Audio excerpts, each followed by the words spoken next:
Hello students. So I again welcome you all on the platform of Quick to Learn for the ICSC 9th Mathematics. So today we are going to start a very new unit, and that is very important for your future upcoming classes, and that is the coordinate, unit 8 coordinate. And we are going to start today chapter number 26, that is coordinate geometry. So the introduction for this chapter is किसी भी point की position को अगर हमें show करना है उसके लिए हमें दो परपेंडिकुलर लाइंस की जरूरत पड़ती है, जिनको कि हम लेटर स्टेज पर एक्सेस कहते हैं, जो कि आप लोगों ने 8th क्लास में भी सीखा है कि एक्स एक्सेस क्या होती है। इसी तरीके से वाई एक्सेस हमारे पास है, दोनों आपस में म्यूचुअली परपेंडिकुलर हैं। तो आप सब जानते हो कि अगर हम अपनी इन दोनों एक्सेस को, जो कि हमारी रेफरेंस की तरह यूज होने वाली है, इन दोनों एक्सेस को हम यहाँ पे ड्रॉ कर लें लाइक दिस। यहाँ पर हमने एक एग्जांपल लेके इसको समझना है चैप्टर को पहले, फिर स्टार्ट इसका जो टॉपिक्स हैं उनको धीरे धीरे करके यहाँ पे समझेंगे। तो ये जो हमारी एक्सेस हैं, एक्स एक्सेस और वाई एक्सेस, इन दोनों एक्सेस को अगर हम अपने रेफरेंस के लिए यूज करें, और जो हमारा ओरिजिन है, जो कि हमारा जहाँ पर ये एक्सेस मीट करती हैं दोनों, ये दोनों एक्सेस आपस में परपेंडिकुलर हैं और दोनों कहाँ पे मीट कर रही हैं, ओरिजिन पे मीट कर रही हैं। ओरिजिन के कोऑर्डिनेट्स हैं 0 0, मतलब अगर हमें किसी जगह की पोजीशन को बताना है तो हमें ओरिजिन से स्टार्ट करना पड़ेगा। तो हम ओरिजिन से स्टार्ट करेंगे, लेकिन हम किस तरीके से प्रोसीड करेंगे वो इस चैप्टर के अंदर हम यहाँ पे सीखने वाले हैं। तो जो कोऑर्डिनेट ज्योमेट्री है, इसका जो पूरा कंसर्न है वो एक पॉइंट की पोजीशन से कंसर्न्ड है। फिर धीरे धीरे करके ये चैप्टर हमारा आगे बढ़ता चला जाता है और बहुत अच्छी बनती है ब्रांच ऑफ मैथमेटिक्स, और काफ़ी यूजफुल है। इससे फिर फर्दर हमारी बहुत सारी ब्रांचेस डिराइव हो जाती हैं। तो यहाँ पर अगर हम सपोज एक एग्जाम्पल लेते हैं, हमारे पास एक पॉइंट है, सपोज हमारे पास एक पी पॉइंट है और इसके हमने कोऑर्डिनेट्स मान लिए 2,3। हमारे पास एक पॉइंट है पी जिसमें कि 2,3 हमारे पास जो नंबर है वो हमें रिप्रेजेंट करना है, कहाँ पर हम इसको किस तरीके से लोकेट करेंगे। तो पूरी कोऑर्डिनेट ज्योमेट्री हमारी इस पॉइंट के चारों तरफ ही रोटेट करने वाली है। ये जो पॉइंट है, इस पॉइंट में जो हमें 2 नजर आ रहा है, ये 2 नंबर हम हमेशा एक्स एक्सिस पे प्लॉट करते हैं, इस कारण से इसको एक्स कोऑर्डिनेट बोला जाता है, एक्स कोऑर्डिनेट। और जो 3 नंबर है, यहाँ पर जो हमें 3 दिखाई दे रहा है, ये जो 3 नंबर है ये हमेशा वाई एक्सिस पे प्लॉट होता है और इसको हम बोलते हैं वाई कोऑर्डिनेट। इस कारण से एक्स कोऑर्डिनेट जो है इसको फर्दर बोला जाता है एब्सिसा, और वाई कोऑर्डिनेट को बोला जाता है ऑर्डिनेट, ऑर्डिनेट। तो इसका मतलब एक पॉइंट के जो कंपोनेंट्स हैं, इसके अंदर सबसे पहले एब्सिसा आता है, उसके बाद ऑर्डिनेट आता है। इन दोनों के मिलने से एक पॉइंट के कोऑर्डिनेट बनते हैं। को जो यहाँ वर्ड यूज हो रहा है, ये यूज होता है 2 थिंग्स के लिए, 2 चीजों के लिए। तो कोऑर्डिनेट जो वर्ड है, ये कोऑर्डिनेट वर्ड कैसे बना? को मीन्स 2, 2 चीजों से जो मिलके बन रही है, और वो 2 चीजें कौन सी हैं? एक एब्सिसा है और दूसरा क्या है? ऑर्डिनेट। आप देख पा रहे होंगे एब्सिसा और ऑर्डिनेट के मिलने से क्या बनता है? कोऑर्डिनेट बनता है। कोऑर्डिनेट का मतलब क्या है? किसी पॉइंट के कंपोनेंट्स, एक पॉइंट को बनाने वाली चीजें। अब एक पॉइंट जो है उसके अंदर जो पहला नंबर है, हमने बोला वो एक्स एक्स पे प्लॉट होगा। ये कन्वेंशन है कि एक्स एक्सिस को हम प्रेफरेंस देते हैं, एक्स एक्सिस को फर्स्ट प्रेफरेंस दी जाती है। तो इसका मतलब अगर मुझे ये जो पी पॉइंट है इसको लोकेट करना है अपने कार्ट, ये जो हमारे पास 2 एक्सिस परपेंडिकुलर एक्सिस इनके रेस्पेक्ट में, कहने का मतलब है अगर मुझे किसी पर्सन को बताना है कि पी पॉइंट पर उसको पहुंचना है तो वो ओ से स्टार्ट करेगा, उसको ओरिजिन पे पहुंचना ही पड़ेगा। ओरिजिन हमारा पॉइंट ऑफ रेफरेंस है। इस ओरिजिन को क्या बोलते हैं? Point of reference. ये हमारा पॉइंट ऑफ रेफरेंस है। तो पॉइंट ऑफ रेफरेंस का मतलब क्या है? कि ऐसी जगह जिसको सब जानते हैं। तो ये ओरिजिन को सब क्यों जानते हैं? क्योंकि ओरिजिन एक ऐसी जगह है जहां पर X axis Y axis intersect कर रही हैं, और एक्स एक्सिस वाई एक्सिस जहां पे मीट कर रही हैं उसको सब जानते हैं। तो ओरिजिन से हम स्टार्ट करेंगे। अब आती बात कि पॉइंट को लोकेट कैसे करना है। तो आप ध्यान से देखिए, जो पॉइंट है उसके अंदर सबसे पहला कंपोनेंट 2 है। अब हमें मालूम है इस 2 को हमें कहाँ पे लोकेट करना है? एक्स एक्स पे लोकेट करना है। तो आप सब जानते हो कि हमने एक्स एक्सिस पर जो हमारे रियल नंबर है उनको प्लॉट करना सीखा हुआ है। तो मान लेते हैं कि हमने एक्स एक्सिस पे यहाँ पे मार्किंग कर ली एक स्केल से पर्टिकुलर, और यहाँ पे हमारे पास नंबर्स हैं। आप सब जानते हो कि जितने भी रियल नंबर्स हैं हम उन सबको प्लॉट कर सकते हैं। फिलहाल हम यहाँ पे इंटीजर्स को कंसिडर कर रहे हैं। तो यहाँ पर हमने अपने नंबर्स प्लॉट कर लिए कुछ। तो जो सबसे पहला नंबर एक पॉइंट के अंदर कंपोनेंट है जिसको कि हम एब्सिसा बोल रहे थे, जो कि हमने इस पर्टिकुलर एग्जांपल में 2 लिया हुआ है, इस 2 को अब हम यहाँ पे प्लॉट करने जा रहे हैं। तो हम देखेंगे कि 2 की पोजीशन कहाँ पर है। तो आप साफ देख पा रहे हैं कि हमारा जो 2 है, अगर हम यहाँ पे मूव करते हैं, मैं येलो कलर से हाईलाइट करके दिखाऊंगा आपको, ओरिजिन से मूव करके हम 2 तक पहुंच गए। देखो सारे बच्चे ध्यान से, यहाँ पे हम 2 पे पहुंच गए, करेक्ट। इसी तरीके से वाई एक्सिस पे हम कुछ नंबर्स को प्लॉट कर लेंगे। स्केल हम यहाँ पर ले सकते हैं, उसको पहले डिफाइन करना पड़ेगा। स्केल मींस ये जो हम नंबर लिख रहे हैं 1 2 3 4, ये कितने डिस्टेंस से लिखा जाएगा। अब आता है हमारा सेकंड कोऑर्डिनेट। तो आप देखिए पी पॉइंट का जो सेकंड कोऑर्डिनेट था वो 3 था। अब मुझे इस 3 को प्लॉट करना है। तो ये 3 कहाँ पे प्लॉट होगा? वाई एक्सिस पर। तो हम क्या करेंगे, जहां पर हम पहुंच गए थे 2 पर, यहां से वाई एक्सिस की डायरेक्शन में 3 जो हमारा पॉइंट है उसके सामने पहुंचेंगे। तो हम यहाँ से परपेंडिकुलरली चलेंगे और 3 के सामने पहुंच जाएंगे। तो आपको यहाँ साफ दिखाई दे रहा होगा, यहाँ पर जो 3 है वो हमें नजर आ रहा है। तो हमने डिस्टेंस कैसे ट्रेवल किया? सबसे पहले एक्स एक्स पे 2 डिस्टेंस ट्रेवल किया इस डायरेक्शन में, उसके बाद 3 डिस्टेंस ट्रेवल किया वाई एक्सिस की पॉजिटिव डायरेक्शन में। जिस जगह पर हम पहुंचेंगे वो हमारे इस पॉइंट की लोकेशन होगी, जिसको कि हम P2, 3 बोलेंगे। एक पॉइंट को लोकेट करने के लिए एक्स एक्सिस और वाई एक्सिस की हमें हेल्प लेनी होती है। तो लेटर स्टेज पे क्या होता है कि हम इस पॉइंट को किस तरीके से शो करते हैं, बहुत सिंपल है। अभी तो मैंने आपको तरीका बताया कि यहाँ पर हम किस तरीके से इसको शो कर रहे थे। अब आप देखो कि मैं इसको दोबारा से आपको लोकेट करके दिखाऊंगा, और ये इजी तरीका होगा जो कि आप लोग अपने इस चैप्टर के अंदर परस्यू करेंगे, फॉलो करेंगे। चलिए, तो ये जो पॉइंट है 2, 3 पी पॉइंट है, इसको हम दोबारा से यहाँ पे लोकेट करते हैं। बड़ा सिंपल सा तरीका है। सबसे पहले देखो कि पहला नंबर कौन सा है। तो यहाँ पे पहला नंबर 2 है। तो 2 को हमें कहाँ देखना है? सारे बच्चे बताओ सोच के। 2 को हमें एक्स एक्सिस पे देखना है। तो हम देखेंगे कि हमारा 2 जो है वो एक्स एक्स पे कहाँ पर है, और हम क्या करेंगे, इस 2 पॉइंट पर एक लाइन ड्रॉ कर देंगे इस तरीके से, परपेंडिकुलर। ठीक है। इसी तरीके से जो हमारा अगला नंबर है, अगले नंबर को देखेंगे तो अगला नंबर हमारा 3 है। तो आप सबको पता है कि 3 को हमें कहाँ देखना होता है? वाई एक्सिस के ऊपर, क्योंकि प्लस का 3 है, पॉजिटिव 3 है। तो वाई एक्सिस के ऊपर पॉजिटिव 3 कहाँ लाई कर रहा है? उस जगह से हम एक अगेन परपेंडिकुलर लाइन ड्रॉ करेंगे वाई एक्सिस के ऊपर। तो ये दोनों लाइनें जहां पे मीट कर रही हैं, आप देख पा रहे होंगे, ये जो जगह है ये हमारे इस पॉइंट की लोकेशन होगी, जिसको कि हम 2, 3 बोल रहे हैं। तो हमने सबसे पहले क्या किया? सबसे पहले हमने 2 जो था उसके ऊपर एक परपेंडिकुलर लाइन ड्रॉ करी एक्स एक्सिस के ऊपर 2 पॉइंट पर, और फिर हमने वाई एक्सिस पे 3 पॉइंट पे एक परपेंडिकुलर लाइन ड्रॉ करी। उसके बाद हमें पी पॉइंट की लोकेशन मिल गई। तो ये जो पॉइंट है, इस पॉइंट की लोकेशन को जब हम सीख जाएंगे कि किस जगह पर है ये पॉइंट, इस पॉइंट में जो कोऑर्डिनेट्स हैं वो नेगेटिव भी हो सकते हैं, तो वो नेगेटिव साइड में चला जाएगा। आपको मालूम है एक्स एक्सिस की नेगेटिव साइड एक्स डैश और वाई एक्स की नेगेटिव साइड को वाई डैश बोलते हैं। तो इस तरीके से जो भी पॉइंट हमारे सामने आएगा किसी भी फॉर्म में, जैसे कि अभी हम इंटीजर फॉर्म में देख रहे हैं, ये आगे चल के आप लोग अपने नेक्स्ट क्लासेस के अंदर इसको इररेशनल फॉर्म में भी देखेंगे, जिसमें रूट आएंगे, पॉइंट्स में आएंगे। आपने छोटी क्लासेस में 1/2, 1/3, 2/5 इस तरीके के नंबर्स को प्लॉट करना सीखा था एक्सेस पे। तो आप सोचिए हमने क्यों किया था उनको, ताकि हम किसी पॉइंट के कोऑर्डिनेट्स को प्लॉट कर सकें। चलिए, अब हम देखते हैं कि हमारा जो बुक है उसके अंदर जो थ्योरेटिकल पार्ट है, क्योंकि हमें वर्ड टू वर्ड समझना है सारी चीज़ों को, तो उसमें इन लोगों ने किस तरीके से इसको समझाया है। तो हम 26 चैप्टर में कोऑर्डिनेट ज्योमेट्री की इंट्रोडक्शन पार्ट को पढ़ने जा रहे हैं। इसमें लिखा है coordinate geometry is the branch of mathematics in which a pair of 2 numbers called coordinates is used to represent the position of a point with respect to 2 mutually perpendicular lines called the coordinate axis। मतलब coordinate geometry एक ऐसी branch है mathematics की जिसके अंदर की हम 2 numbers के पेयर को, जैसे कि 2 नंबर है मेरे पास, एक 2 है एक सपोज 5 है, तो 2,5 एक पेयर बन गया जिसको कि हमने ब्रैकेट में बंद कर दिया।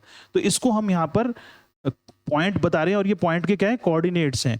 और इस पॉइंट को हमें रिप्रेजेंट करने के लिए, इसकी पोजीशन को बताने के लिए हमें 2 म्यूचुअली परपेंडिकुलर लाइंस को यूज करना होता है, जो कि आपने देखा एक्स एक्सिस और वाई एक्सिस हमने यूज की। तो 2 म्यूचुअली परपेंडिकुलर लाइंस अगर हम ड्रॉ कर लेते हैं, और जहां पर ये इंटरसेक्ट कर रही है दोनों लाइनें, जहां पर राइट एंगल बना रही है उसको अगर हम ओ बोलते हैं ओरिजिन, तो ये दोनों लाइनें हमारी एक्स एक्सिस वाई एक्सिस बन जाती हैं, और इसके रेस्पेक्ट में फिर हम इस पॉइंट को लोकेट करके दिखाएंगे, जैसा कि हमने इससे पहले देखा था। अब आगे आती है बात कि the location of points comes under the heading coordinate and the relation with respect to different figures comes under the heading geometry. तो बोलने कि इसका नाम कोऑर्डिनेट ज्योमेट्री क्यों पड़ा? क्योंकि जो एक पॉइंट की लोकेशन है उसकी हेल्प से हम एक पॉइंट की पोजीशन को पता लगा पा रहे हैं उनके कोऑर्डिनेट की हेल्प से, और जो डिफरेंट फिगर्स बनेंगी इन पॉइंट्स को ज्वाइन करने से, क्योंकि जरूरी नहीं कि एक ही पॉइंट हम प्लॉट करेंगे, हम कई सारे पॉइंट प्लॉट कर सकते हैं। आपको मालूम है कि अगर हम एक स्क्वायर को देख रहे हैं, अगर हम यहाँ पर, आप लोग ज्योमेट्रिकल फिगर्स पढ़ के आ रहे हो छोटी क्लासेस में, कि अगर हम एक स्क्वायर बना लेते हैं तो स्क्वायर के भी आप जानते हो 4 वर्टेक्स हैं ए बी सी डी, तो ये ए बी सी डी हमारे पॉइंट्स हैं। अगर हम एक्स एक्सिस वाई एक्सिस के रेस्पेक्ट में देखें तो ए बी सी डी हमारे लिए क्या है, पॉइंट्स हैं। तो वो यहाँ पे ये समझाना चाह रहे हैं कि जब हम एक कोऑर्डिनेट को पढ़ लेते हैं, किसी पॉइंट की पोजीशन को पढ़ लेते हैं, तो अगर हम कुछ पॉइंट्स को लोकेट करने के बाद ज्वाइन करें तो हमें डिफरेंट ज्योमेट्रिकल फिगर्स मिल सकती हैं, जिनको कि फर्दर हम आगे स्टडी करेंगे, और इसकी हेल्प से ये चैप्टर कोऑर्डिनेट ज्योमेट्री ओरिजिनेट होता है। Together the location of the points and the relationship with different geometrical figures is called coordinate geometry. तो एक पॉइंट की लोकेशन और जितनी ज्योमेट्रिकल फिगर्स हैं उनकी रिलेशनशिप जो है आपस में, उसकी हेल्प से हम कोऑर्डिनेट ज्योमेट्री को आगे पढ़ते हैं। अब इसके बाद जो नेक्स्ट टॉपिक स्टार्ट होता है हमारा, बहुत इंपॉर्टेंट पॉइंट है, जिसको बोलते हैं हम डिपेंडेंट एंड इंडिपेंडेंट वेरिएबल्स क्या होते हैं। इस बात को हम अब कंटिन्यू करते हैं। चलिए, अगर हम एक लीनियर इक्वेशन कंसीडर करें, y plus X is equal to 3 suppose. अब हमने इसको क्या बोला, लीनियर इक्वेशन। लीनियर क्यों बोला, क्योंकि यहां पर जो इक्वेशन है उसके अंदर जो वेरिएबल्स इन्वॉल्व है उनकी जो डिग्री है, उनकी जो पावर है वो 1 है। अगर किसी इक्वेशन में वेरिएबल्स जो हैं उनकी पावर 1 होगी तो उसकी डिग्री बन जाएगी इक्वेशन की 1, और उस कारण से उसको हम लीनियर इक्वेशन बोलेंगे। जैसे एक इक्वेशन है x into Y plus 4 is equal to 0, तो इस इक्वेशन में जो डिग्री है, अगर उसको देखेंगे हम, तो x और y दोनों यहाँ पे मल्टीप्लाई हो रहे हैं, तो इसकी डिग्री जो है वो 1 + 1 2 एज्यूम की जाएगी। तो कहने का मतलब है जहां पर x इंटू वाई मल्टीप्लाई होकर आ रहा है वो लीनियर इक्वेशन नहीं बन सकती है। तो यहाँ पर हम लीनियर इक्वेशन को कंसिडर कर रहे हैं। तो एक लीनियर इक्वेशन क्या होती है, ऐसी इक्वेशन जिसमें कि वेरिएबल इन्वॉल्व हैं और उनकी डिग्री क्या होगी, उस इक्वेशन की 1 होगी। तो यहाँ पर हम एक लीनियर इक्वेशन कंसिडर कर रहे हैं जिसमें कि 2 वेरिएबल हैं। आप सब देख पा रहे होंगे इजीली कि यहाँ पे x और y 2 वेरिएबल्स हमने कंसिडर किए हैं। हमने सिंगल वेरिएबल की इक्वेशन नहीं ली है, हम यहाँ पे 2 वेरिएबल्स को ले रहे हैं। तो अगर हम इस इक्वेशन के अंदर से, ये जो हम इक्वेशन यहाँ पे देख रहे हैं, इस इक्वेशन के अंदर से y की वैल्यू को फाइंड आउट करें, तो x को राइट साइड में ट्रांसपोज करेंगे तो हो जाएगा 3 - x। और इसी इक्वेशन के अंदर से आप लोग देख पा रहे हैं कि यहाँ से हम x की वैल्यू को भी फाइंड आउट कर सकते हैं। उस केस में y को ट्रांसपोज करेंगे राइट साइड में, that is 3 - y। y plus का है तो राइट साइड में माइनस का हो जाएगा जाकर। तो ये दोनों इक्वेशन हमें कुछ बता रही हैं, इसको समझना है अब हमें ध्यान से। देखो ध्यान से, यहाँ पर पहली वाली जो हमारी फॉर्म थी, फर्स्ट फॉर्म, इसके अंदर हमने y की वैल्यू को फाइंड आउट किया इन टर्म्स ऑफ x। देखो ध्यान से सारे बच्चे, y की value in terms of x निकाली गई। तो यहाँ पर अगर हम देखें तो हमें जो y है वो यहाँ पर नजर आ रहा है साफ कि वो x पे डिपेंड कर रहा है। मतलब जब हम x की वैल्यू अपने मन से कुछ पुट करेंगे, सपोज x की वैल्यू मैंने रखी यहाँ पे 0 या 1 या 2, तो x की वैल्यू रखने के बाद हमें y की वैल्यू मिलेगी। तो इसका मतलब क्या हुआ कि अगर मैं x की वैल्यू 0 रखूंगा तो y की वैल्यू 3 - 0 हो जाएगी। अगर हम x की वैल्यू 1 रखेंगे तो y की वैल्यू 3 - 1 हो जाएगी। तो इस तरीके से अगर हम यहाँ पर इसको समझें तो ये बात हमें समझ में आती है कि जो x है उसकी वैल्यू को हम खुद एज्यूम कर रहे हैं, लेकिन y की वैल्यू खुद एज्यूम करके नहीं निकल पा रही है, क्योंकि y की वैल्यू x पे डिपेंड कर रही है। इसीलिए y को बोला जाएगा यहाँ पे डिपेंडेंट वेरिएबल। Dependent variable. और x जो है यहाँ पे, क्योंकि उसकी वैल्यू को आप खुद एज्यूम कर सकते हो रियल नंबर्स के अंदर से, तो x को बोलेंगे हम यहाँ पर इनडिपेंडेंट वेरिएबल। Independent variable. तो एक इक्वेशन के अंदर से एक वेरिएबल की वैल्यू को, क्योंकि उस इक्वेशन में वेरिएबल अगर इन्वॉल्व है, सपोज हमारे पास एक सिंगल वेरिएबल x होता तो उस केस में हम डिपेंडेंट वेरिएबल को नहीं बोल पाते। तो ये लीनियर इक्वेशन 2 वेरिएबल हमने कंसीडर किया इसीलिए क्योंकि यहाँ पे 2 वेरिएबल्स हैं। तो एक वेरिएबल को दूसरे वेरिएबल के टर्म्स में अगर हम एक्सप्रेस करते हैं तब उस केस में हमें डिपेंडेंट और इंडिपेंडेंट वेरिएबल मिलते हैं। तो आपकी जो सेकंड फॉर्म है उसमें देखिए, सेकंड फॉर्म में हमने x की वैल्यू निकाली थी इन टर्म्स ऑफ y, तो हमें इजीली नजर आ रही है यहाँ पर भी बात कि यहाँ पे जो x है वो y पे डिपेंड कर रहा है, क्योंकि y की वैल्यू आप खुद एज्यूम कर सकते हो, कुछ भी रख सकते हैं, लेकिन x की वैल्यू उस इक्वेशन में रखने के बाद मिलेगी। तो यहाँ पर जो x है उसको हम बोलेंगे डिपेंडेंट वेरिएबल। यहाँ पर x डिपेंडेंट वेरिएबल कहलाया जाएगा और y क्या होगा, इनडिपेंडेंट वेरिएबल हो जाएगा। तो जिस वेरिएबल की वैल्यू को हम फाइंड कर रहे हैं इन टर्म्स ऑफ अदर वेरिएबल, वो हमारा डिपेंडेंट वेरिएबल बन जाता है। तो आपकी जो थियोरेटिकल पार्ट है उसमें क्या समझाया गया है कि in linear equation of the form 3x + 4y = 5, x - 3y + 8 = 0, y = mx + c, x = 5y - 8 etcetera, the letters x and y are called variables. Simple सी बात है कि हम जानते हैं कि वेरिएबल्स क्या होते हैं कि इक्वेशन के अंदर यहाँ पर 2 वेरिएबल्स इन्वॉल्व हैं। If a linear equation in x and y is expressed with y as the subject of the formula. आप लोगों को याद होगा, आपने 8th स्टैंडर्ड में एक फॉर्मूले के सब्जेक्ट को चेंज करना सीखा था, तो उसी से कंसर्न चीज है ये कि अगर हम y को फॉर्मूले का सब्जेक्ट मान लें तो इक्वेशन के अंदर y जो होगा उसको डिपेंडेंट वेरिएबल बोला जाएगा और x को इंडिपेंडेंट वेरिएबल बोला जाएगा. In each of the following equations, जो हमारे सामने एग्जांपल्स हैं, इसके अंदर y डिपेंडेंट वेरिएबल और x क्या है, इंडिपेंडेंट वेरिएबल है. तो आप फर्स्ट पार्ट देख पा रहे होंगे, y की वैल्यू दे रखी है 3x - 6, y की वैल्यू दे रखी है सेकंड पार्ट में 5 - x/4, y की वैल्यू दे रखी है थर्ड पार्ट में ट्वाइस ऑफ 3x - 5 + 7. तो इन सारे केसेस के अंदर, in all these cases, in all these 3 parts, y is the dependent variable and x is the independent variable because we have considered y as the subject of the formula as per your 8th standard mathematics. Second point के अंदर क्या हुआ, if linear equation in x and y is expressed with x as the subject of formula. आपको मालूम है कि हम x को भी फॉर्मूले का सब्जेक्ट बना सकते हैं. तो हमने यहाँ पर देखा कि जो हमारे 3 पार्ट हमें नजर आ रहे हैं, उन तीनों पार्ट के अंदर x की वैल्यू निकाली गई है. x की वैल्यू 5y + 7 है. In second part x = 5 times of 5y + 8 - 10. In third part x will be equal to 7 - 2y/3. So in all these cases the subject of the formula is considered as x, and for that reason only x is called the dependent variable and y is called the independent variable. In each of the following equations, जो x है वो dependent है और y क्या है, independent है. तो यहाँ पर जब हम डिपेंडेंट इंडिपेंडेंट वेरिएबल्स को समझ लेंगे अच्छी तरह से, तो हमारी जो कोऑर्डिनेट ज्योमेट्री की फाउंडेशन बनेगी वो बहुत अच्छी बनेगी, स्ट्रांग बनेगी.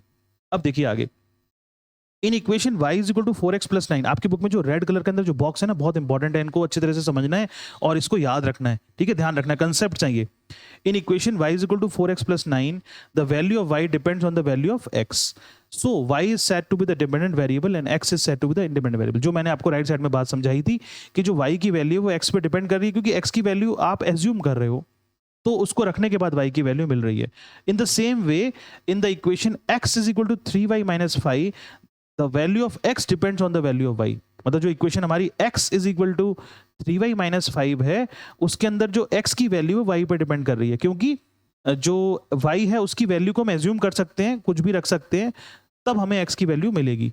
सो x is said to be the dependent variable and y is said to be the independent variable. इस बात को एक और एग्जांपल समझो, आपको अच्छा लगेगा. देखो, जैसे फॉर एग्जांपल हमने एरिया ऑफ सर्कल का फॉर्मूला पढ़ा है, area = πr². Area of circle is πr². अगर इस एरिया के फॉर्मूले को, क्योंकि आपको मालूम है इस एरिया के फॉर्मूले में वेरिएबल्स कितने हैं, पहले साले बच्चे सोच के बताओ, इस एरिया के फॉर्मूले में वेरिएबल कितने हैं, तो आप पाई को तो वेरिएबल नहीं बोलेंगे, क्योंकि पाई तो कांस्टेंट है. आपको मालूम है इसकी वैल्यू जो आप जनरली लेते हो वो अप्रोक्सीमेटली 22/7 लेते हो, या फिर इसको हम 3.14 लेते हैं अप्रोक्सीमेटली. तो पाई क्या हमारे लिए कांस्टेंट है. तो पाई के अलावा जो चीजें दिखाई दे रही है हमें, जो कि हमें यहाँ पे नजर आ रहा है, कैपिटल A एंड r², ये दोनों वेरिएबल्स हैं. तो आप खुद सोच के बताओ कि एरिया की वैल्यू पहले रखेंगे कि रेडियस की वैल्यू पहले रखेंगे. तो आप सब याद करके देखो कि हमें क्वेश्चन दोनों तरीके के मिले एग्जाम में. तो वैसे नॉर्मली देखा जाए तो जो रेडियस है वो हमें पहले मिलेगा, रेडियस की वैल्यू रखने के बाद हमें एरिया की वैल्यू मिलेगी. तो कहने का मतलब है कि जो कैपिटल A और R है, अगर इसको मैं इक्वेशन फॉर्म में लिखूं तो मैं इसको लिख सकता हूं y = πx². ये भी एरिया ऑफ सर्कल ही माना जाएगा. मैंने कैपिटल A को y मान लिया और r को x मान लिया. तो यहां पर अगर हम देखें ध्यान से, तो जो y है वो डिपेंडेंट वेरिएबल है और x क्या है, इंडिपेंडेंट वेरिएबल है इस फॉर्मूले के अंदर. तो इसका मतलब जितने भी फॉर्मूलेज होते हैं उनके अंदर वेरिएबल्स इन्वॉल्व होते हैं, और वो वेरिएबल्स हमारे डिपेंडेंट और इंडिपेंडेंट वेरिएबल की कैटेगरी में अलग अलग डिवाइड हो जाते हैं. जिसमें कि हम एरिया ऑफ सर्कल के फॉर्मूले को अगर देखेंगे तो जो कैपिटल A हमें नजर आ रहा है यहाँ पे, ये डिपेंडेंट है रेडियस के ऊपर. एरिया हमारा रेडियस पे डिपेंड करता है, इसीलिए एरिया हमारा डिपेंडेंट वेरिएबल है और रेडियस क्या है, इंडिपेंडेंट वेरिएबल है.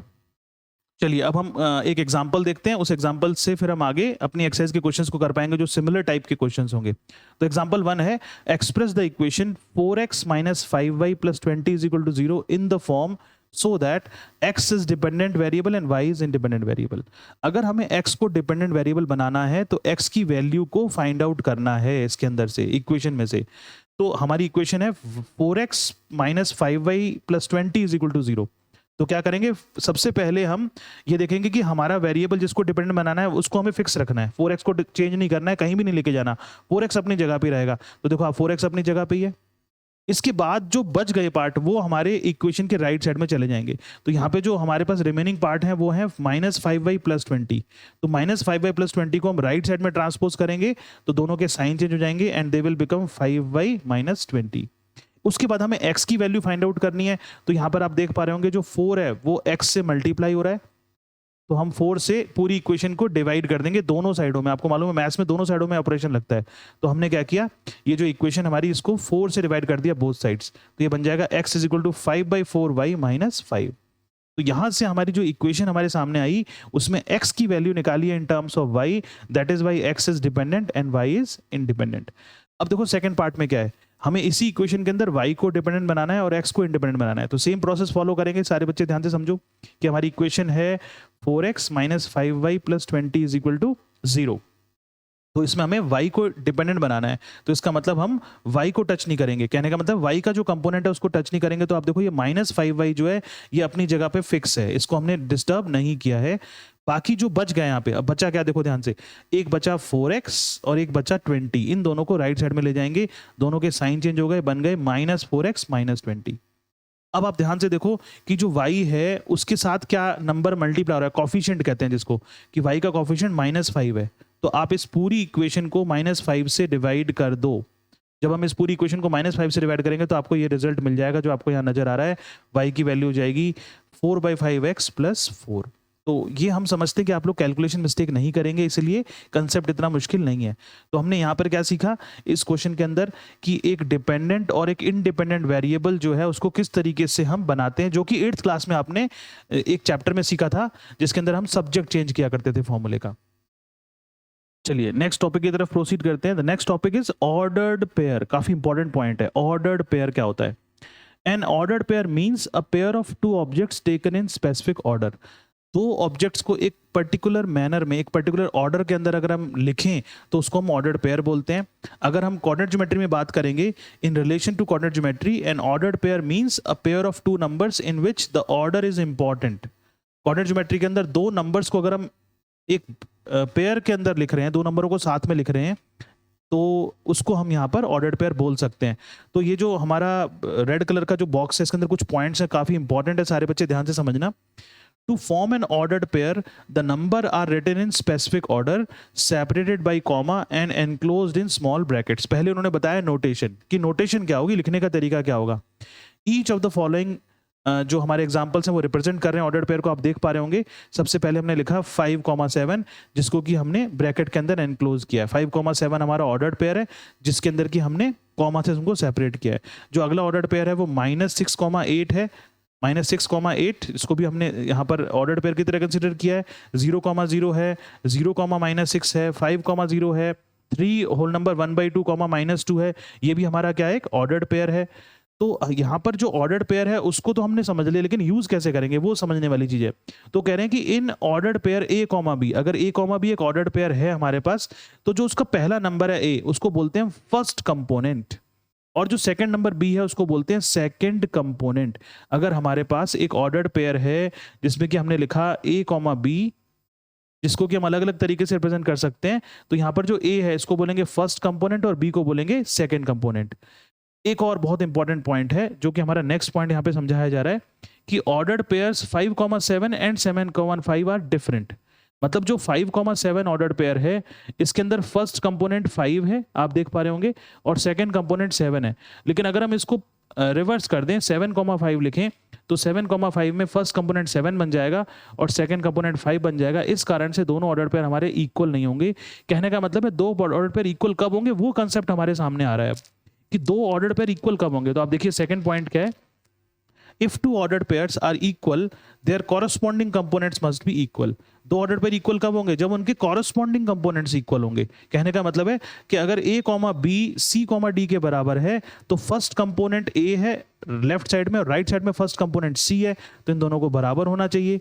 सिमिलरली सेकंड कंपोनेंट B है फर्स्ट लेफ्ट साइड में और राइट साइड में सेकंड कंपोनेंट D है, तो B को D के बराबर होना चाहिए। इस कंसेप्ट पे बेस्ड आपके एक्सरसाइज में क्वेश्चन मिलेंगे आपको। तो दो ऑर्डर्ड पेयर इक्वल कब होंगे, सिंपल सी बात है, उनके कॉरस्पॉन्डिंग जो कंपोनेंट्स हैं वो इक्वल होने चाहिए, ठीक है ना। तो यहाँ पर जो नेक्स्ट पॉइंट है हमारा वो है N ordered pair can have both components equal, that is an ordered pair can be of the form 5,5 -6,6 0,6 etcetera. तो वो कह रहे हैं दोनों कंपोनेंट इक्वल भी हो सकते हैं, ए और बी की वैल्यू आपस में इक्वल भी हो सकती है, बराबर हो सकती है। अब हम यहाँ पर एक एग्जाम्पल देखते हैं, उस एग्जाम्पल के थ्रू हम समझेंगे कि जो हमने ये टॉपिक पढ़ा ऑर्डर्ड पेयर उसको कैसे यूज करना है। तो हमारा जो एग्जाम्पल 2 है इसमें लिखा है find the values of X and Y if, first part में लिखा है x, 4 is equal to -7, y। ध्यान से देखिए सारे बच्चे, जो फर्स्ट पार्ट है इसके अंदर लिखा है x, 4 is equal to -7, y। तो यहां से अभी हमने क्या सीखा, ये सीखा कि जो फर्स्ट कंपोनेंट है x वो राइट साइड के फर्स्ट कंपोनेंट के इक्वल हो जाएगा, और जो लेफ्ट साइड में सेकंड कंपोनेंट y की जगह पे लिखा है 4 वो हमारे राइट साइड के सेकंड कंपोनेंट के इक्वल हो जाएगा। कहने का मतलब है कि जो कंपोनेंट्स हैं वो रेस्पेक्टिव कंपोनेंट इक्वल होते हैं। देखो मैं कलर से हाईलाइट करके दिखाता हूँ, x बराबर होगा -7 के और जो 4 है वो y के बराबर हो जाएगा। सिंपल सी बात है। इसी के बेसिस पे इक्वेशन फॉर्म में भी क्वेश्चन आ सकता है, जो कि हम यहाँ पे सेकेंड पार्ट देख रहे हैं। तो आप देखिए इसका सेकेंड पार्ट क्या है, इसमें लिखा है x -3, 6 एक ऑर्डर्ड पेयर है, that is equal to 4, x plus Y. तो यहाँ पर वो बोल रहे हैं x और y की वैल्यू फाइंड आउट करो। तो इस टाइप का क्वेश्चन जो है वो आपके एग्जाम में आ सकता है। तो आप देखिए कि इसका फर्स्ट कंपोनेंट x -3 है और राइट साइड में फर्स्ट कंपोनेंट 4 है, तो इन दोनों को इक्वल कर देंगे आप आपस में। This implies that x -3 is equal to 4। तो यहाँ से अगर हम सॉल्व करें तो x की वैल्यू हो जाएगी 4 + 3, राइट साइड में -3 ले जाएंगे तो x की वैल्यू कितनी आ गई, 7 आ गई। इसी तरीके से अगर हम इसके सेकंड कंपोनेंट्स की बात करें तो 6 और x प्लस वाई हमारे सेकंड कंपोनेंट्स बन जाएंगे। तो सेकंड कंपोनेंट्स को इक्वल करते हैं, तो 6 इज इक्वल टू क्या हो गया, x प्लस वाई हो गया। तो 6 इज इक्वल टू x की वैल्यू हम निकाल चुके हैं सारे बच्चे, देखो ध्यान से, ये x की वैल्यू 7 जो है इसको x की वैल्यू पे यहाँ पे पुट कर देंगे, इसलिए हमने पहली इक्वेशन को सॉल्व कर लिया था पहले। तो x की वैल्यू पुट कर दो इसके अंदर 7 प्लस वाई, यहाँ से हमें y की वैल्यू निकालनी है तो 7 आ जाएगा लेफ्ट साइड में, तो 6 - 7 हो जाएगा, तो y की वैल्यू क्या निकल के आ गई, -1 आ गई। तो इस तरीके से हमने ऑर्डर्ड पेयर्स की इक्वलिटी के बेसिस पर ये एक छोटा सा क्वेश्चन सॉल्व किया है, जिसके अंदर कि हम वेरिएबल्स की वैल्यू को फाइंड आउट कर सकते हैं अगर वेरिएबल हमारे ऑर्डर्ड पेयर्स के अंदर इन्वॉल्व होते हैं। अब हमारा नेक्स्ट कॉन्सेप्ट है वो है कार्टेशियन प्लेन। कार्टेशियन प्लेन क्या होता है, काफी इंपॉर्टेंट पॉइंट है। अ कार्टेशियन और कोऑर्डिनेट प्लेन, दो नाम हो सकते हैं, या तो कार्टेशियन प्लेन बोलेंगे या फिर कोऑर्डिनेट प्लेन बोलेंगे। Consist of two mutually perpendicular number lines intersecting each other at there zeros. तो वो क्या कह रहे हैं यहाँ पे कि हमारे पास, आप सब जानते हो कि एक्स एक्सिस आप सब ने देखी है, इसको हम नंबर लाइन बोलते हैं। हमें एक्स एक्सिस नहीं बोल रहा, हम ये नंबर लाइन है, इसके सेंटर में सबको पता है 0 होता है। इसके बाद राइट साइड में जो नंबर है वही लेफ्ट साइड में नंबर है हमारे पास, तो हमने यहाँ पे नंबर्स को प्लॉट कर लिया। ये हमारे पास कुछ नंबर्स हैं and so on. Similarly negative side में हमने नंबर प्लॉट कर दिए। तो अगर हम पॉजिटिव साइड को x बोल रहे हैं तो नेगेटिव साइड x डैश बोली जाएगी। तो ये हमारी एक नंबर लाइन है। इसी नंबर लाइन पे अगर हम एक और नंबर लाइन परपेंडिकुलरली ड्रॉ कर लें, जो कि परपेंडिकुलर कहां पर होगी, o पर, 0 पर परपेंडिकुलर अगर हो जाए, तो यहां पर हमने परपेंडिकुलर नंबर लाइन ड्रॉ करी। अगेन इसके ऊपर भी आपको मालूम है हमारे पास नंबर्स हैं, जैसे हमने पहली वाली नंबर लाइन ड्रॉ की थी, यहां पर भी हमारे पास नंबर है, ये हमने शो कर दिया इसके ऊपर, ठीक है ना।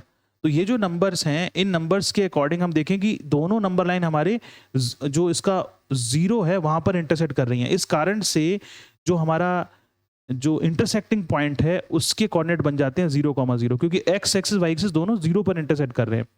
अब आती बात कि जो हमारी दूसरी नंबर लाइन थी, इसकी पॉजिटिव साइड को हमने y बोला, क्योंकि x तो नहीं बोल सकते, x तो पहले ही रिप्रेजेंट कर दिया हमने, तो इसका नेगेटिव पार्ट क्या होगा, y डैश बन जाएगा। तो इस चीज को सामने लेते हुए हमने बोला in the adjoining figure shows a Cartesian plane. जिस प्लेन के अंदर, ये जो प्लेन सरफेस में जो येलो कलर से हाईलाइट कर रहा हूं, देखो ये जो प्लेन सरफेस है, जिस प्लेन सरफेस पे हमने इन दोनों एक्सिस, दोनों नंबर लाइंस को ड्रॉ किया, परपेंडिकुलर नंबर लाइंस को ड्रॉ किया, ये जो प्लेन सरफेस है जहां पर कि हम इनको ड्रॉ करते हैं, इस प्लेन सरफेस को बोला जाता है कार्टेशियन प्लेन या फिर कोऑर्डिनेट प्लेन, जहां पर हमारी एक्सिस लाई करती हैं, दोनों एक्सिस लाई करती हैं। तो हमारी जो हॉरिजॉन्टल ये लाइन थी, इसको बोलते हैं एक्स एक्सिस, और जो वर्टिकल लाइन है जो इस पे परपेंडिकुलर, इसको बोलते हैं वाई एक्सिस। हॉरिजॉन्टल लाइन को प्रेफरेंस दी जाती है, पहले हॉरिजॉन्टल लाइन देखी जाती है, पहले जो भी नंबर होगा वो हॉरिजॉन्टल लाइन पे प्लॉट होगा, और सेकंड नंबर हमारा वर्टिकल लाइन पे प्लॉट होता है। तो यहाँ पर हम देख लेते हैं किस तरीके से उन्होंने एक्सप्लेन किया इसको। In the adjoining figure shows a Cartesian plane consisting of two mutually perpendicular lines, that is X O X dash and Y O Y dash. तो ये जो एक्स ओ एक्स डैश है ये आपने देख लिया, एक्स ओ एक्स डैश मतलब X axis, Y O Y dash का मतलब वाई एक्सिस हो गई। ये मैंने हाईलाइट करके दिखा रहा हूं आपको फिगर में। दोनों इंटरसेक्ट कर रही है कौन से पॉइंट पर, जहां पर इनका 0 है, ओ पॉइंट पर, जिसको मैंने ब्लू कलर से हाईलाइट किया।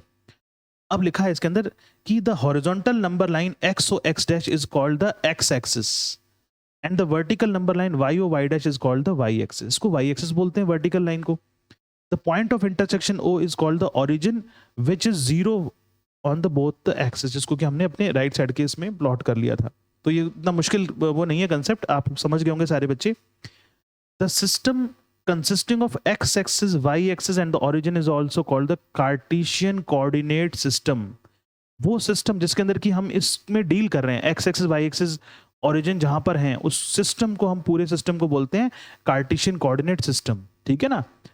The x axis and y axis together are called coordinate axis. x axis y axis को दोनों को अगर इकट्ठा बोला जाएंगे तो बोलेंगे कोऑर्डिनेट एक्सिस। को मींस टू, दो एक्सिस हमारे पास यूज हो रही है, तो इसका नाम क्या बना, कोऑर्डिनेट एक्सिस। इसके बाद हम लोग ये सीखेंगे कि एक पॉइंट को कैसे हम इन कोऑर्डिनेट एक्सिस के रेस्पेक्ट में प्लॉट करते हैं। ये चीज हमने जब चैप्टर स्टार्ट किया था आज उसी समय सीख ली थी, लेकिन फिर दोबारा से इसको एक बार रिवाइज करेंगे और उसके बाद फिर हम लोग अपने क्वेश्चंस को कर पाएंगे। चलिए अब देखिए अगला टॉपिक जो हमारा वो है coordinates of a points.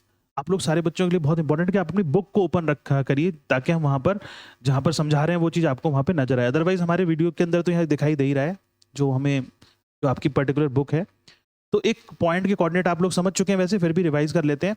The position of a point in a coordinate plane is determined by means of ordered pair with reference to the coordinate axis stated below. तो क्या बताएगा यहाँ पे कि एक पॉइंट की पोजीशन को बताने के लिए हमें कोऑर्डिनेट एक्सिस को एज ए रेफरेंस यूज करना पड़ता है। जैसे मैंने आपको इनिशिएशन किया था इस चैप्टर, इस टॉपिक का, तो उस समय समझाया था।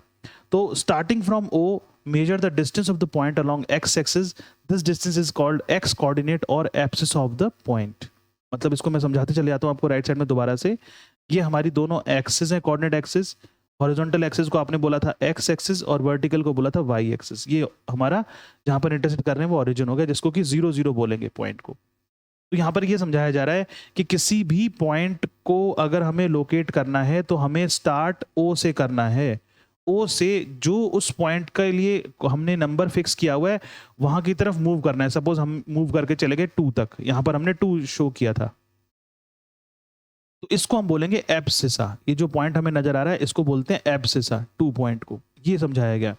इसके बाद क्या बोला, starting from O measure the distance of a point along y axis, this distance is called y coordinate of the point और ऑर्डिनेट।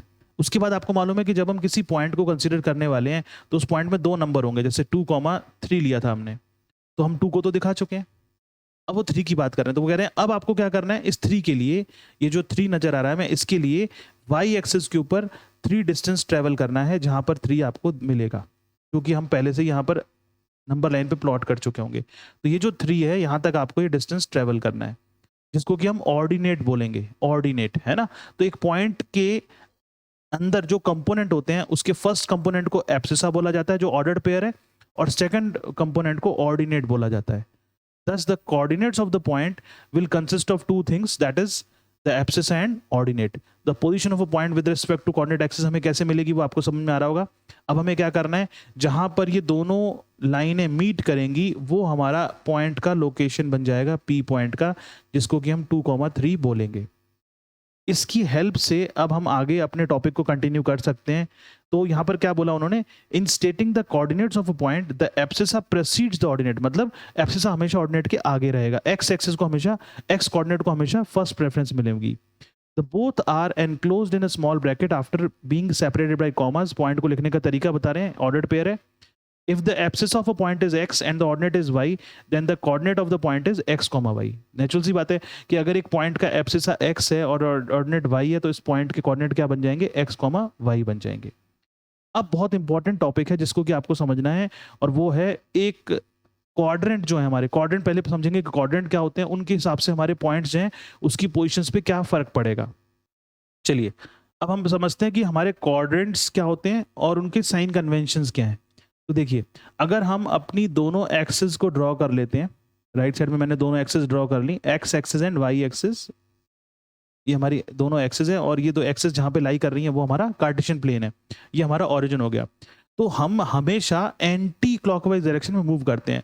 तो सबसे पहले हम यहाँ पर देखेंगे कि आप सबको अच्छी तरह से पता है कि जो एक्स एक्सिस की पॉजिटिव साइड है वो ये है, वाई की पॉजिटिव साइड ये है। तो इसका मतलब जो हमारे इस एरिया में पॉइंट लाई करेंगे, यहाँ पर जो भी पॉइंट लाई करेंगे, आपको मालूम है इनफाइनाइट पॉइंट्स हैं यहाँ पे, है ना, बहुत सारे पॉइंट हैं यहाँ पे, इनफाइनाइट पॉइंट्स हैं। इन सारे पॉइंट्स के अंदर जो x कंपोनेंट होगा वो पॉजिटिव होगा और y कंपोनेंट भी पॉजिटिव होगा। इसको बोला जाता है फर्स्ट क्वाड्रेंट। ये फर्स्ट क्वाड्रेंट है, this is known as first quadrant, correct. अब आप देखो कि जब हम मूव करेंगे, मूव कैसे करना है सारे बच्चे ध्यान से समझना, एंटी क्लॉकवाइज डायरेक्शन में हमेशा मूव करना है क्वाड्रेंट के लिए। ये anti clockwise direction positive direction assume की जाती है मैथ्स के अंदर। अगर हम फर्स्ट के बाद देखें एंटी क्लॉकवाइज डायरेक्शन के अकॉर्डिंग, एंटी क्लॉकवाइज डायरेक्शन समझते हो सब लोग, घड़ी की अपोजिट डायरेक्शन, तो यहां पर जो सेकंड क्वाड्रेंट मिलेगा वो हमें इस जगह पे मिलेगा डायरेक्शन के अकॉर्डिंग। ये हमारा सेकंड क्वाड्रेंट है, ठीक है। फिर हम नीचे की तरफ आएंगे तो ये थर्ड क्वाड्रेंट बन जाएगा डायरेक्शन के अकॉर्डिंग, देख लो आप। और फिर हमें मिलेगा फोर्थ क्वाड्रेंट। तो आप ध्यान से देखो कि अभी मैंने आपको बताया था साइन, तो y एक्सिस की पॉजिटिव साइड, एक्सिस की पॉजिटिव साइड मैंने लोकेट करी। अब देखो x की नेगेटिव साइड हमें दिखाई दे रही है, मैं इसको रेड कलर से शो कर रहा हूँ, देखो ये x की नेगेटिव साइड है और ये हमारी y डैश बन जाएगी, ये y की नेगेटिव साइड है, इसको बोलेंगे x डैश जो x की नेगेटिव साइड है। तो इनको मैं ग्रीन कलर से हाईलाइट कर देता हूँ। तो आप देखिए सारे बच्चे ध्यान से कि जो सेकेंड क्वाड्रेंट है उसके अंदर x का साइन क्या है, नेगेटिव है, और y का साइन क्या है, पॉजिटिव है। तो सेकंड क्वाड्रेंट के अंदर जो x जो पॉइंट होंगे जितने भी, वो माइनस कॉमा प्लस की फॉर्म में होंगे। जितने भी पॉइंट होंगे उनके अंदर x जो होगा वो नेगेटिव होगा और y क्या होगा, पॉजिटिव होगा। सेकंड क्वाड्रेंट के अंदर, सेकंड क्वाड्रेंट के अंदर बहुत सारे पॉइंट लाई करेंगे इनफाइनाइट, उनके जो साइन है इनको, इसको बोलते हैं साइन कन्वेंशन। इसी तरीके से अगर हम थर्ड क्वाड्रेंट के अंदर आते हैं तो आप ध्यान से देखो x जो है उसका साइन कैसा है, नेगेटिव है, और y का साइन भी क्या है, नेगेटिव है। वो हमें पता लग रहा है कि x और y जो दो उसके, देखो इनको देख के पता लग रहा है ये x है और ये y है, इसको देख के पता लग रहा है कि साइन क्या लेना है। तो हमारा जो थर्ड क्वाड्रेंट है उसके अंदर नेगेटिव नेगेटिव साइन आएंगे। कहने का मतलब है कि ये जो थर्ड क्वाड्रेंट है इसमें जितने भी पॉइंट होंगे, इसमें भी इनफाइनाइट पॉइंट्स हैं, इसके अंदर जितने भी पॉइंट होंगे वो कंपोनेंट जो आएंगे वो नेगेटिव नेगेटिव साइन में आएंगे। तो हमें एक पॉइंट के कोऑर्डिनेट्स को देख के पता लग जाएगा कि वो कौन से कोऑर्डिनेट में लाई करेगा। ये बहुत इंपॉर्टेंट चीज है। अब फोर्थ क्वाड्रेंट को देखो सारे बच्चे ध्यान से, फोर्थ क्वाड्रेंट में x कैसा है, देखो मैं हाईलाइट कर रहा हूँ ग्रीन कलर से, पॉजिटिव है, और y कैसा है, नेगेटिव है फोर्थ क्वाड्रेंट के अंदर। तो इसका मतलब फोर्थ क्वाड्रेंट के अंदर x पॉजिटिव होगा और y नेगेटिव होगा, ठीक है ना। इस कारण से जितने भी पॉइंट्स होंगे उनके कोऑर्डिनेट्स हमारे पॉजिटिव नेगेटिव फॉर्म में लिखे जाएंगे। तो ये हमारे फोर्थ क्वाड्रेंट के अंदर हमें नजर आया कि जो पॉइंट्स हैं उनके कोऑर्डिनेट किस फॉर्म में होंगे, इनको बोलते हैं साइन कन्वेंशंस। इसकी हेल्प से हम पॉइंट को बिना प्लॉट करे भी पता लगा सकते हैं कि वो पॉइंट हमारा किस जगह पे लाई करेगा। एक बहुत इंपॉर्टेंट चीज है जो कि आप लोग बचपन में सीख लेते हो, उसको मैं अलग से बता देता हूँ नोट डाल के, सारे बच्चे ध्यान रखना। अगर कोई पॉइंट सिर्फ एक्स एक्सिस पे लाई कर रहा है, मतलब वो क्वाड्रेंट के अंदर नहीं है, वो एक्स एक्सिस के ऊपर है, जैसे सपोज हम यहाँ पर रेड कलर से शो करते हैं ये वाला पॉइंट, ये कैपिटल ए पॉइंट है जो कि एक्स एक्स पे लाई कर रहा है। तो इस एक्स एक्स की खास बात क्या होगी कि इसमें वाई कंपोनेंट 0 होगा और एक्स की कोई वैल्यू की, जैसे कि हमने यहाँ पर 2 लिख दिया। ऐसे अगर वो नेगेटिव साइड में है, सपोज ए डैश है, तो इसके कोऑर्डिनेट क्या बन जाएंगे, वाई 0 ही रहेगा, एक्स की वैल्यू नेगेटिव हो जाएगी क्योंकि वो एक्स डैश की तरफ काउंट होगा। इसी कंसेप्ट को हम वाई एक्सिस के ऊपर लगा सकते हैं। अगर वाई एक्सिस के ऊपर पॉजिटिव साइड में कोई पॉइंट है, सपोज बी पॉइंट है, तो इसके कोऑर्डिनेट के लिए हमें एक्स की वैल्यू 0 लेनी है और वाई जो कंपोनेंट है वो पीछे लिखा जाएगा, और वो 3 हो सकता है, कोई भी नंबर हो सकता है। तो मतलब एक्सिस के ऊपर जब भी कोई पॉइंट लाई करेगा तो जिस एक्सिस को हम कंसिडर कर रहे हैं उसके रेस्पेक्ट में दूसरी एक्सिस के कोऑर्डिनेट 0 हो जाएंगे, क्योंकि उस पर हम वो कंपोनेंट हम देख ही नहीं सकते हैं। ऐसी वाई डैश जो है, वाई डैश के ऊपर अगर कोई पॉइंट है बी डैश, तो यहाँ पर इसके कोऑर्डिनेट क्या होंगे, 0, -3 होंगे, क्योंकि वो नेगेटिव साइड में है। तो ये 4 चीजें जरूर ध्यान रखना सारे बच्चे कि अगर एक्सिस के ऊपर पॉइंट होंगे तो उनके कोऑर्डिनेट्स में क्या चेंज आएगा, और क्वाड्रेंट के अंदर जो साइन कन्वेंशन है वो ध्यान रखनी है। तो यहाँ से हमने क्या सीखा कि फर्स्ट क्वाड्रेंट में प्लस प्लस होता है, सेकंड क्वाड्रेंट में माइनस प्लस होता है, थर्ड क्वाड्रेंट में माइनस माइनस होता है, और फोर्थ क्वाड्रेंट में प्लस माइनस होता है। क्वाड्रेंट की डायरेक्शंस जो हमने लिए हैं वो हमेशा एंटी क्लॉकवाइज डायरेक्शन में चलते हैं। फर्स्ट क्वाड्रेंट से स्टार्ट करके हम एंटी क्लॉकवाइज डायरेक्शन में मूव करते हैं, क्योंकि एंटी क्लॉकवाइज डायरेक्शन जो है वो हमारी पॉजिटिव डायरेक्शन मानी जाती है, एज्यूम की जाती है। अब हमारा जो नेक्स्ट टॉपिक है वो है प्लॉटिंग ऑफ पॉइंट्स। पॉइंट्स को प्लॉट कैसे करना है ये मैं बिल्कुल शुरू में ही आपको बता चुका हूँ, फिर भी समझते हैं दोबारा से। हमारे पास कुछ पॉइंट दिए हुए हैं, जैसे कैपिटल ए पॉइंट है 4,2, बी पॉइंट दे रखा है -5,3, सी पॉइंट दे रखा है -4, -5, डी पॉइंट दे रखा है 5, -2। इनको प्लॉट करके दिखाना है। तो नेचुरल सी बात है, ग्राफ पेपर मिलेगा आपको, ग्राफ पेपर में प्लॉट करना होगा। और बहुत इजी है प्लॉट करना। सबसे पहले हम अपनी कोऑर्डिनेट एक्सिस ड्रॉ कर लेंगे, जो कि आपको राइट साइड में दिखाई दे रही होंगी। और जो हमारा पहला पॉइंट है, आप सारे बच्चे देखो 4,2 को प्लॉट करना है मुझे, तो सबसे पहले एक्स एक्स पे 4 पॉइंट को देखेंगे कि वो कहाँ पर है, और वाई एक्सिस के ऊपर 2 पॉइंट देखेंगे। ये दोनों पॉइंट जहाँ पे मीट कर रहे हैं, देखो ध्यान से, 4 पॉइंट और 2 पॉइंट जहाँ पे मीट कर रहे हैं, ये हमारा ए पॉइंट का लोकेशन बन गया। ए पॉइंट को हमें लोकेट करना था, तो ए पॉइंट जहाँ पे मीट करेगा वो पॉइंट बन जाएगा, और उसके कोऑर्डिनेट उसकी साइड में लिख देंगे। और हमें पहले से पता है कि ए जो है वो 4,2 है, दोनों प्लस प्लस के हैं, तो फर्स्ट क्वाड्रेंट के अंदर लाई करेगा, ये हम सीख के आते हैं पहले से ही। अब देखो नेक्स्ट पॉइंट है बी -5,3। सारे बच्चे देखो -5,3, X negative Y positive. X negative Y positive कौन सा क्वाड्रेंट होगा? सेकंड क्वाड्रेंट होगा। अब हमें -5 देखना है एक्स का कहाँ पर है, तो देखो ध्यान से सारे बच्चे, -5 हमारा एक्स का इस जगह पर है। और फिर हम 3 देख रहे हैं, -5 के बाद 3 प्लस का है, तो वाई एक्सिस का 3 देखना है हमें कहाँ पर है, तो आप वाई एक्स के 3 को प्लॉट कर सकते हैं, वो हमें यहाँ पे दिखाई दे रहा है। इन दोनों पॉइंट्स को देख लो कहाँ पे मीट कर रहे हैं, देखो ये दोनों, ये मैंने शो करके दिखा दिया। तो ये हमारी -5,3 पॉइंट की लोकेशन हो गई। इस तरीके से बाकी पॉइंट्स को भी हम यहाँ पर प्लॉट कर सकते हैं। काफ़ी इंपॉर्टेंट जो हमें नोट करने वाली चीज़ें वो दी हुई है नीचे, जो रेड कलर के बॉक्स में है। The coordinate of origin are 0 0, सब बच्चे जानते हैं ओरिजिन के कोऑर्डिनेट 0 0 होते हैं। कोई भी पॉइंट अगर एक्स एक्स पे लेंगे तो उसमें वाई की वैल्यू हमेशा 0 होगी, और वो पॉइंट हमेशा x, 0 की फॉर्म में होगा। वो नेगेटिव साइड में भी हो सकता है, पॉजिटिव साइड में भी हो सकता है। देख लो 7 0 3 0 -4 0 -8 0, ये सारे एक्स एक्स पे पॉइंट हैं, और इनके साइन से पता लग जाता है कि वो कौन सी साइड में, पॉजिटिव साइड में या नेगेटिव साइड में। 0 0 एक ऐसा पॉइंट है जो कि एक्स एक्स पे भी लाई कर रहा है और वाई एक्स पे भी लाई कर रहा है। ये बहुत इंपॉर्टेंट चीज़ है कि एक ऐसा पॉइंट जो दोनों एक्सिस पे लाई करता है वो 0 0 है। अब आती बात कि वाई एक्सिस पर क्या होगा, सेम कंसेप्ट फॉलो होगा। वाई एक्स पे कोई भी पॉइंट होगा उसका एब्सिस हमेशा 0 होगा, एक्स एक्स पे कोई भी पॉइंट होगा उसका कोऑर्डिनेट हमेशा 0 होगा। इसीलिए वाई एक्स पे जितने भी पॉइंट हैं वो 0, वाई की फॉर्म में लिखे जाएंगे, जैसे कि 0 8 है, 0 3 है, 0 -2 है, 0 -5 है, और 0 0 भी है, क्योंकि 0 0 पॉइंट हमारा एक्स एक्सिस वाई एक्सिस दोनों के ऊपर लाई करता है। इसके बाद हम अपने नेक्स्ट एग्जाम्पल की तरफ बढ़ते हैं, जो कि एग्जाम्पल 4 नजर आ रहा है हमें। एग्जाम्पल 4 में हमें दिया हुआ है 4 पॉइंट हैं, A 3,6, B 3,2, C 8,2 are the vertices of a rectangle. Rectangle के वर्टेक्स हैं, वो कह रहे हैं इन सारे पॉइंट्स को प्लॉट करो। फोर्थ वर्टेक्स दिया नहीं है, उसके कोऑर्डिनेट फाइंड करके बताओ। फोर्थ वर्टेक्स के कोऑर्डिनेट फाइंड आउट करने हैं। तो बहुत सिंपल क्वेश्चन है, बिल्कुल भी टेंशन नहीं लेनी। सबसे पहले हम कोऑर्डिनेट एक्सिस ड्रॉ कर लेंगे। देखो ये दोनों एक्सिस हमने ड्रॉ कर ली, एक्स एक्सिस वाई एक्सिस। इन कोऑर्डिनेट एक्सिस को ड्रॉ करने के बाद हम इनके ऊपर पॉइंट्स लोकेट कर लेंगे, मतलब इनके स्केल के अकॉर्डिंग पॉइंट शो कर देंगे। अब हम देखेंगे कि हमारा फर्स्ट पॉइंट जो है वो क्या है। तो आप ध्यान से देखो, हमारा फर्स्ट पॉइंट है 3,6। 3,6 का मतलब है फर्स्ट क्वाड्रेंट। एक्स की वैल्यू 3 देखेंगे कहाँ पर है, ये रही, और वाई की वैल्यू 6 देखेंगे कहाँ पर है। और इन दोनों पॉइंट्स की हेल्प से हम ये देख पाएंगे कि ए पॉइंट हमारा कहाँ पे लाई करेगा। देखो ध्यान से, ये हमारा ए पॉइंट मिल गया हमें, जिसके कोऑर्डिनेट्स क्या हैं आप सब देख पा रहे हैं, 3,6।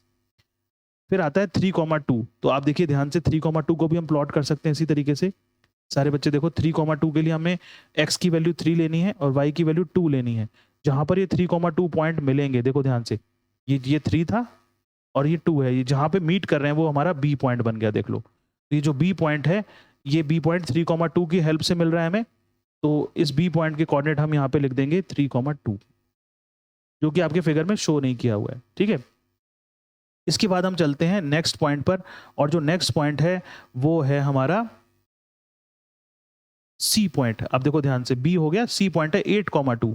तो सी पॉइंट के लिए 8,2 है, तो हम पहले देखेंगे एक्स एक्स पे 8 कहाँ है और वाई का 2 कहाँ है। इन दोनों पॉइंट्स से हम लाइन ड्रॉ करेंगे परपेंडिकुलर। ये जहां मीट करेंगी, देखो सी के लिए यहाँ पे मीट कर रही है ये, तो सी पॉइंट हमें मिल जाएगा। धीरे धीरे करके प्लॉट करेंगे सारी चीज़ों को। तो सी पॉइंट हमें मिल गया।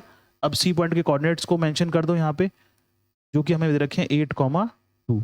अब वो कह रहे हैं कि ये जो फिगर बन के आएगी, ये फिगर एक हमारे पास रेक्टेंगल है, तो नेचुरल सी बात है कि हमने डी पॉइंट जो है उसके कोऑर्डिनेट को फाइंड आउट करना है, डी पॉइंट को निकालना है। तो आप देखिए, ए को बी से ज्वाइन कर देंगे, फिर बी को सी से ज्वाइन कर देंगे। अब क्या करना है, इसके बाद आपको पता है कि रेक्टेंगल में सारे जो एंगल है वो राइट एंगल होते हैं, और डी पॉइंट जो है वो हमें कैसे मिलेगा कि जो ए, क्योंकि लाइनें जो है अपोजिट पैरेलल है, तो इसको मैं दोबारा एक बार हाईलाइट करके दिखाऊंगा आपको, तो आपको समझ में आएगा कैसे निकालना है। देखो ध्यान से, ये जो ए की लाइन है इसको आगे ऐसे बढ़ा दो, और ऐसे ही जो डीसी लाइन है ये वाली, इसको आगे बढ़ा दो। तो ये दो लाइनें एक्सेस के ऊपर कहाँ मीट कर रही हैं, देखो ध्यान से, जो डी से हमारी लाइन परपेंडिकुलरली एक्स एक्स पे आ रही है वो 8 पर कट कर रही है, देखो ध्यान से, और जो y पे कट कर रही है वो 6 पे कट कर रही है। तो d के कोऑर्डिनेट क्या होंगे, x की वैल्यू पहले लिखेंगे और y की वैल्यू बाद में लिखेंगे। 8,6 हमारे d के यहाँ पे कोऑर्डिनेट्स निकल के आ जाते हैं। कभी कभी क्या होता है, ये लोग ये भी पूछ लेते हैं कि इस फिगर का एरिया बताओ, तो एरिया भी निकाल सकते हैं आप लोग, एरिया को भी डिस्कस कर लेते हैं। देखो मेरे ख्याल से डी पॉइंट्स निकालना सबको समझ में आ गया होगा, सिंपल सही चीज है। एरिया भी पूछ लेंगे आपसे, कभी कभी ये एरिया फाइंड आउट करने के लिए बोलते हैं। तो एरिया के लिए आपको मालूम है रेक्टेंगल फिगर थी, तो इसकी लेंथ और ब्रेड्थ चाहिए हमें, और area of rectangle length into breadth होता है। तो लेंथ को देखो आप, लेंथ का मतलब है बीसी लेंथ। बीसी लेंथ कैसे निकलेगी, आप देखो सी पॉइंट के जो कोऑर्डिनेट थे उसमें देखेंगे एक्स एक्स के ऊपर, क्योंकि बीसी लेंथ किसके रेस्पेक्ट में नापी जाएगी, एक्स के रेस्पेक्ट में नापी जाएगी। तो ये आपको यहाँ पर ऐसे करके बीसी को देखना है। तो आप देखो ये लेंथ कितनी है, यहाँ से देखो 1 2 3 4 5 है। आप इसको ऐसे भी निकाल सकते हो कि यहाँ पर जो सी पॉइंट है उसमें एक्स की वैल्यू क्या है, बड़ा सिंपल सा कंसेप्ट है। सी पॉइंट में एक्स की वैल्यू 8 है, बी पॉइंट में एक्स की वैल्यू क्या है 3 है, तो 8 में से 3 को माइनस करेंगे तो क्या मिलेगा 5 मिल जाएगा। ये एल क्या हो गया 5 हो गया, ठीक है ना। इसी तरीके से हम ब्रेड्थ को निकाल सकते हैं। तो आप देखो कि ए की वैल्यू 6 है और बी की वैल्यू 2 है, तो इनका डिफरेंस कितना हो गया 4 हो गया। तो ब्रेड्थ कितनी हो गई 4 हो गई, तो एरिया कितना हो गया इसका 20 हो गया, 4 × 5। इस तरीके से हम एरिया को फाइंड आउट कर सकते हैं। चलिए अब हम अपना नेक्स्ट एग्जांपल देखते हैं, एग्जांपल 5। इसमें है find the coordinates of the point whose abscissa is the solution of first quadrant and the ordinate is the solution of second equation। Abscissa जो है हमारा वो फर्स्ट इक्वेशन से निकलेगा और ऑर्डिनेट सेकंड इक्वेशन निकलेगा। ये फर्स्ट क्वाड्रेंट लिखा हुआ है, ये इक्वेशन होना चाहिए। तो हमारे पास दो इक्वेशंस दी हुई हैं, उन इक्वेशंस को सॉल्व करके एक्स और वाई की वैल्यू निकालनी है, और वो एक्स और वाई की वैल्यू हमारे पॉइंट के कोऑर्डिनेट बनेंगे। तो आप लोग सॉल्व कर सकते हैं इजीली। जो फर्स्ट इक्वेशन है वो दे रखी है हमें 0.5x - 3 = 0.25x। तो x को वैल्यू निकालनी है तो x के कंपोनेंट एक तरफ कर लेंगे, तो -0.25 को लेफ्ट साइड में ले आएंगे तो ये हो जाएगा 0.5x प्लस -0.5x, और जो कांस्टेंट वैल्यू है -3 उसको राइट में ले जाएंगे जो कि +3 बन जाएगा। तो ये दोनों ऐड करना है आपको, तो ऐड करके कितना हो गया 0.75x = 3। तो यहाँ से x की वैल्यू हो गई 3/0.75, और फाइनली सॉल्व करके इसका आंसर आपको 4 मिल जाता है। अब सेकंड इक्वेशन को सॉल्व करना है। इक्वेशन सॉल्व करना आप सारे बच्चे जानते हो, 8th में प्रैक्टिस करके आ रहे हो, उनका यूज है यहाँ पर। तो सेकंड इक्वेशन है 8 - 0.2 ब्रैकेट में y + 3 = 3y + 1। अगर हमने 8th में प्रैक्टिस नहीं करी ना तो 9th में प्रैक्टिस कर लोगे तो हो जाएगा, ऐसा कोई परेशान होने की जरूरत नहीं है। तो इसको सिंप्लीफाई करेंगे, -0.2 को मल्टीप्लाई करेंगे अंदर, तो जाएगा 8 - 0.2y - 0.6 = 3y + 1। अब जो y की वैल्यूज है उनको एक तरफ करेंगे और कांस्टेंट को एक तरफ कर देंगे। तो -3y को लेफ्ट में लेके आ गए हम, तो -2y पहले से ही था, -3y = 1, -0.6 राइट में जाएगा तो प्लस का 0.6 हो गया, 8 राइट में जाएगा तो -8 हो गया। तो -3.2y = -6.4 आ रहा है, तो y की वैल्यू क्या निकल के आ रही है 2 आ रही है। तो हमें यहाँ से x की वैल्यू क्या मिली, देखो ध्यान से 4, और y की वैल्यू मिली 2। तो हमारा जो कोऑर्डिनेट बनेगा पॉइंट का वो क्या बनेगा 4,2 बनेगा। तो इस तरीके से हमारी जो फर्स्ट एक्सरसाइज है उसके बेसिक कंसेप्ट यहाँ पे पूरे होते हैं। आप लोगों को थोड़ा सा बोरिंग इसलिए लग रहा होगा क्योंकि हमने एक एक चीज को समझा है, एक एक पॉइंट को अगर समझ के चलोगे तो आपको एक बार चैप्टर को अच्छी तरह से करना है, उसके बाद आपको कोई प्रॉब्लम नहीं आएगी उस चैप्टर में। एक बार करते हैं किसी भी चीज को और अच्छी तरह से करते हैं, सेम फिजिक्स केमिस्ट्री बायो जो भी आप यहाँ पढ़ रहे हैं इस प्लेटफॉर्म पर, एक एक लाइन आपको एक्सप्लेन कर रहे हैं, क्योंकि आपका जो क्वेश्चन पेपर है 10th का और 9th का थॉरो पेपर आता है, कहीं से भी क्वेश्चन कोई भी पूछ लेते हैं। हमारे जो पास्ट एक्सपीरियंस है उसके अंदर हमने देखा है कि आपकी बुक में से कोई भी क्वेश्चन नहीं आता, लेकिन पैटर्न वही होता है। इसीलिए एक एक लाइन को पढ़ना जरूरी है, एक एक लाइन को समझना जरूरी है। ऐसा करने से क्या होगा, आपके बेसिक कंसेप्ट बन जाएंगे और आपको कॉम्पिटिटिव एज मिलेगा, ताकि आप कॉम्पिटिशन से प्रिपरेशन करेंगे जब आगे चल के 11th 12th की जब पढ़ाई करेंगे तब आपको बहुत अच्छा लगेगा और आपको आता होगा कि कैसे पढ़ना है। जनरली बच्चे नहीं जानते किस तरीके से पढ़ाई करनी होती है। So students that's all for today, and I hope आप लोगों को सबको समझ में आया होगा। आपको एक्सरसाइज अटेम्प्ट करनी है, इसके बाद अपनी एक्सरसाइज के क्वेश्चंस ट्राई करने हैं। नेक्स्ट लेक्चर में आप अपनी एक्सरसाइज की प्रॉब्लम्स को सॉल्व करेंगे, और सारे बच्चे शेयर करो, लाइक करो, सब्सक्राइब करो, दूसरे बच्चों की हेल्प करो, बताओ उनको कि इस तरीके से हम डेवलप कर रहे हैं प्लेटफॉर्म को। हमारे लिए मोटिवेशन फैक्टर यही है कि आप कमेंट करें, शेयर करेंगे तो हमें बहुत अच्छा लगेगा। थैंक यू बेटा, थैंक यू वेरी मच।